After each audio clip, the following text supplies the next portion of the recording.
Hey everyone, welcome to another artwork analysis. Now, people who might have been following my work might not realize that I did come from animation school, despite the fact that I am an illustrator. Now, I always say you might want to look into every media, every style, because there's something to learn from every aspect of art. So what better way than for me to look into an animation feature for this video. And I just recently watched this, but by the title alone you probably might have guessed it's Dofus Livre 1 Julith.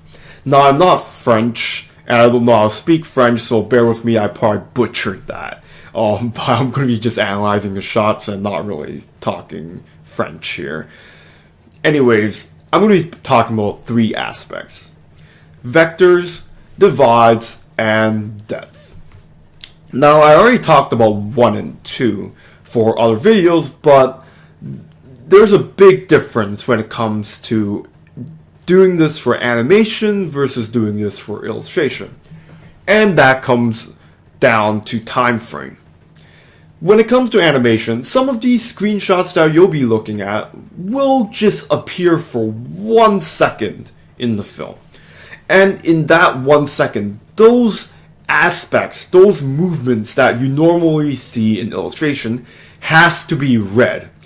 That's right, there can be fractions of a second where the audience must know what you are trying to portray, which means that if you're looking to understand these aspects on steroids, look into animation, or at least really good animation. They will be able to get the audience to feel something within fractions of a second. I'm going to be analyzing 7 screenshots right now, so really, let's see how Dofus does it. So in this screenshot, this is in the middle of an action scene. Now, I just want to put as a warning, I will not be spoiling anything with these screenshots. Minor spoils at best. Anyways, this is the action scene. There was only maybe 1 second where this scene appears, and immediately we must know where the focal point is, where the audience needs to move around, and what the message is.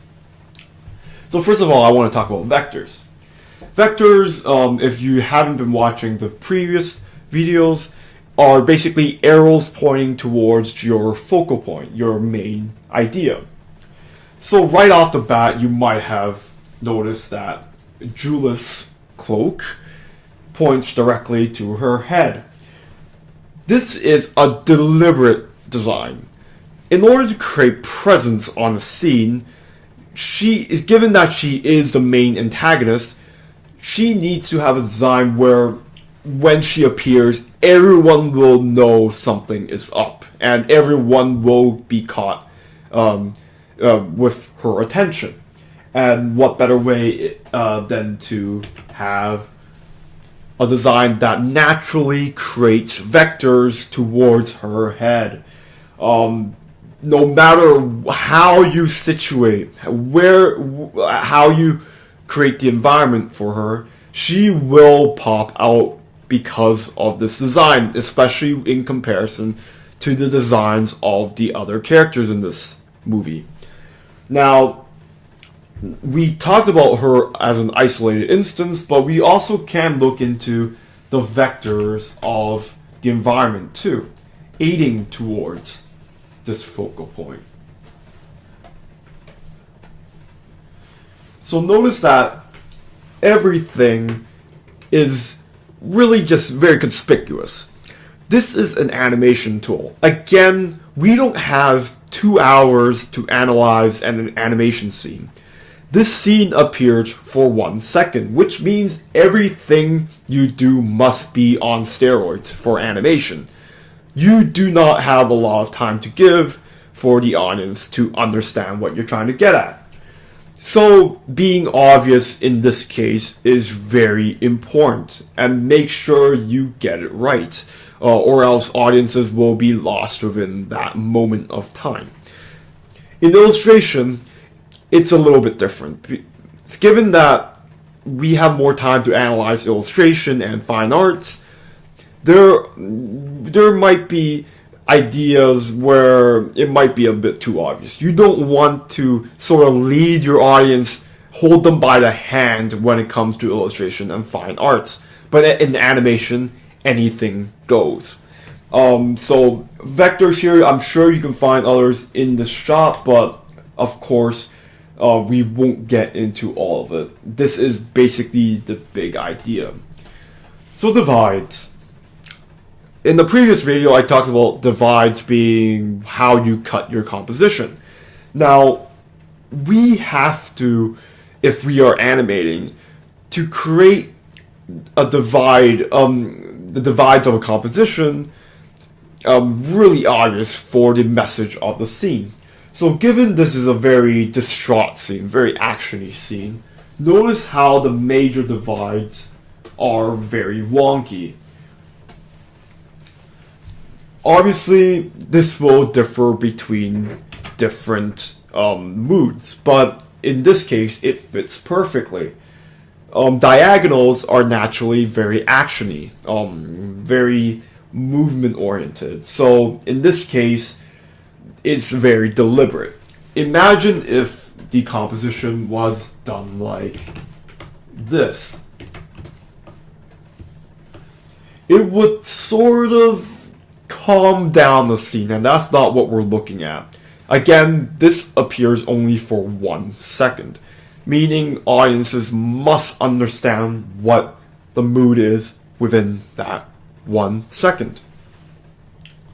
So depth.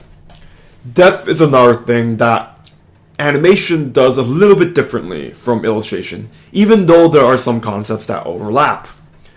So in animation, we have to create the sense of depth within, again, a fraction of a second.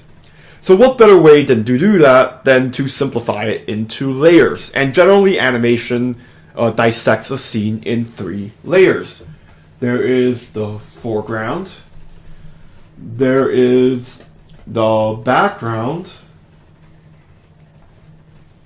in the purple here, obviously, and then the rest is middle ground. Now, if you make a composition with those 3 layers in mind, there is no way that you can fail at creating depth. This is all you really need. 3 layers. 2 is probably acceptable at times, but 3 would secure it. There's something about the number 3. We'll be talking about this concept a bit later in the other screenshots. Let's look into the next one. So, vectors. This is a bit more nuanced. This scene is a bit calmer. As you might have imagined, it's probably not a scene where these 2 characters are fighting. We're looking at a very calm scene. So first of all, look at the vectors here. Very calm. Look at the vector here. It's almost whimsical. It's a very calm scene, very natural scene in comparison to the sharp jaggedness of the previous screenshot. So vector-wise, you might already guess that this scene is trying to calm you down after such a harsh scene. So let's look into divides. So of course we already established that there is a divide with the clouds. We can divide the scene a little bit with the ground here. Now the less obvious one is with the characters. Now generally speaking, you wouldn't have characters be the divide. However, because the characters are the prominent features of this scene, it is very important to treat them as a divide too. If you were to place these characters in a less appealing fashion, they would divide the composition in a really awkward state. In this case, this scene is balanced very nicely because of the fact that they placed these characters deliberately there. Had they moved the characters one section or another, then it might start to make the scene a bit imbalanced, and that's where maybe it might work. Maybe you're looking to create some sort of action scene, but in this case, right off the bat, based on how this is composed, we can get a sense that they're probably talking about something pretty sad or talking about something pretty calm and very emotional. So depth. Let's look into depth. So the foreground this time, unlike the previous scene, are the characters. So again, every scene, and most of them, I wouldn't say every scene, most animation scenes can be broken down into 3 layers, and as long as you keep those in mind, you're completely fine. So in the previous scene, the middle ground was where the character is situated, but in this case, the foreground is where the characters are situated. So where would the middle ground be? This one might be a bit more difficult, but I will say the middle ground comes from the clouds and everything in it. So some might say that the islands at the background might be the middle ground, but they're so subdued, I almost think that they're part of a grander whole, the grander mass of the clouds, and then of course the rest would be the background here.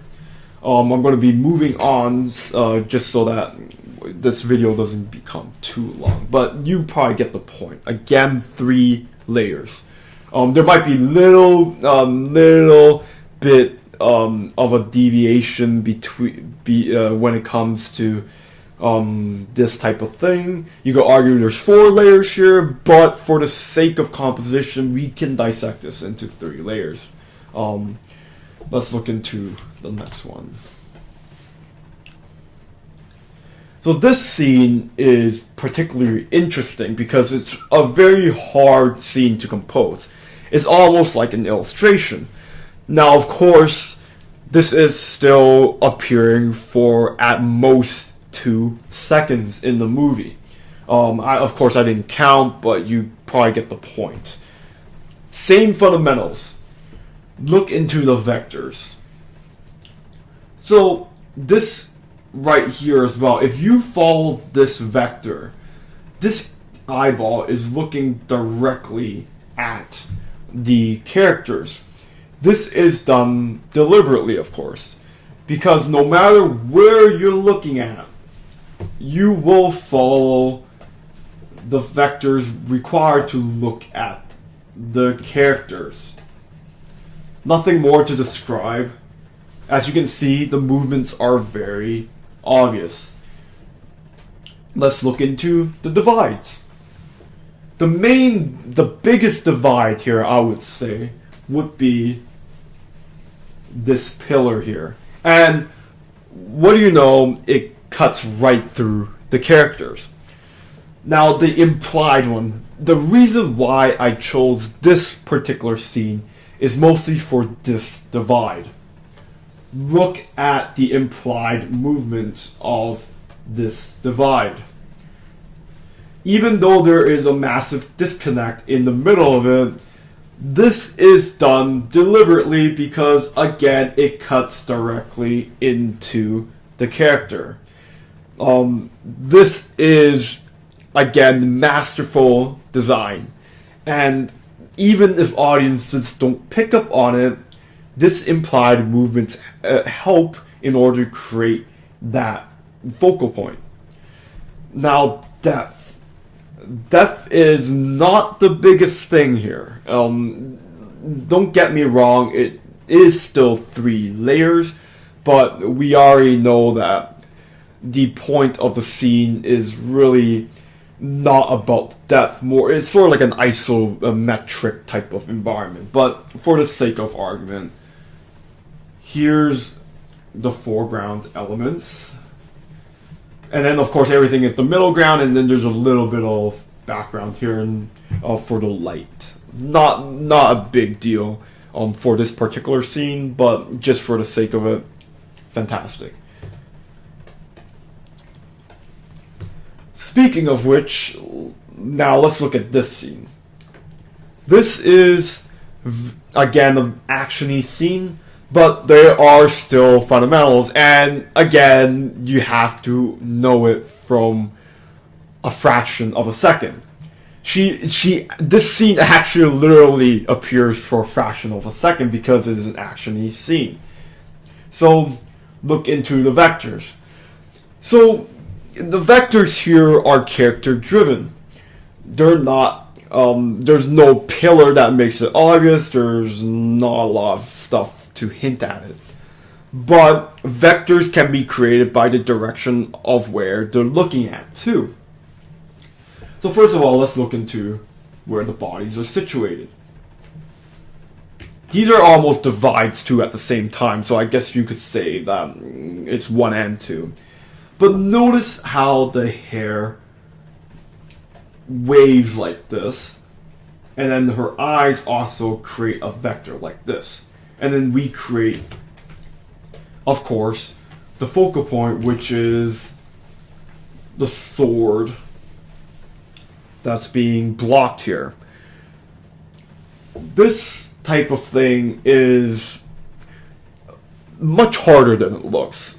But really look into scenes like these. Even though there aren't obvious elements when it comes to the vectors and the divides with the environment, you can notice that the dynamics of the characters kind of create that, the sense of that.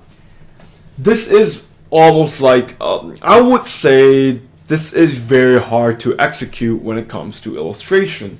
But in animation, you can really push that sort of character relationship in this type of shot. So when it comes to depth, not really much to say about it. If you really want to be nuanced about it, there's almost a movement of depth from her cloak here towards the middle ground of her face.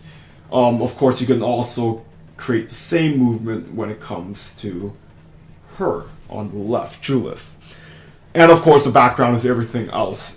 Here's not much to say. It's very blurred out. It's not even part. The scene doesn't work on depth. We're not trying to create an epic environment here. It's more like a character-driven shot. But same fundamentals. Now this one is really cool too. This one, I'm not going to really talk about the vectors and divides here. I think it's pretty obvious, but I want to show you, even in close-up shots, there is depth. And there's room for depth. Notice how she is obviously the main foreground. The main mid-ground is, of course, the dark interior behind her, and then there's a little bit of background here. Those little bits of background is proof that the 3-layer rule for depth works.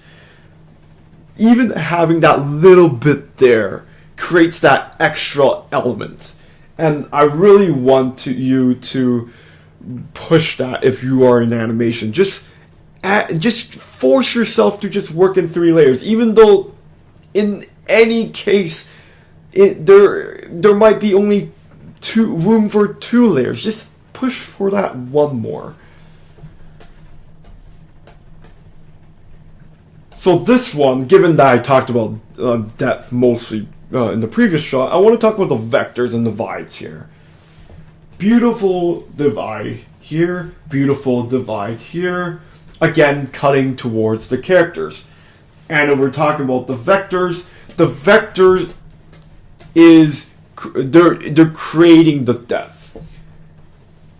Notice how we're being pushed into the mid-ground here. Very nicely done.